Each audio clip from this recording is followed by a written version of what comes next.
రాత్రి 12:40 డ్యూటీ ముగించుకుని ఇంటికి వెళ్తున్న సురేష్ అచానక్గా బైక్ ఒక్కసారిగా జర్క్ అయ్యింది. ఇంజిన్ ఆగిపోయింది. మళ్లీ స్టార్ట్ చెయ్యాలని ప్రయత్నించాడు. మళ్లీ కాని పని చెయ్యలేదు. ఫోన్ తీసుకున్నాడు. సిగ్నల్ లేదు.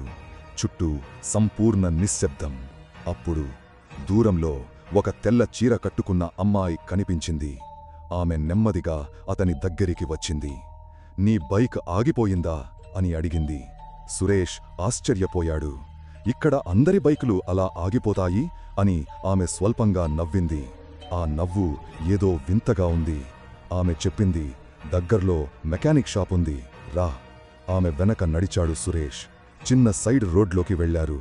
చీకటి ఇంకా ఎక్కువయ్యింది. సురేష్ అడిగాడు, నువ్వు ఇంత రాత్రి ఇక్కడ ఎందుకున్నావ్? ఆమె ఒక్కసారిగా ఆగిపోయింది. మెల్లగా వెనక్కి తిరిగింది. గట్టిగా నవ్వింది. ఆ నవ్వు మనిషి నవ్వు కాదు. ఒక్క క్షణం సురేష్ వెనక్కి చూశాడు.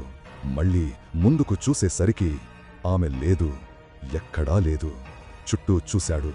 అప్పుడు అతని కాలు ఏదో రాయికి తగిలింది. కిందికి చూశాడు. అది రాయి కాదు, సమాధి. అతను నిలబడ్డది రోడ్డు కాదు, శ్మశానం.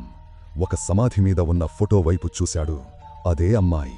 కింద రాసి ఉంది, మరణం 3 సంవత్సరాల క్రితం.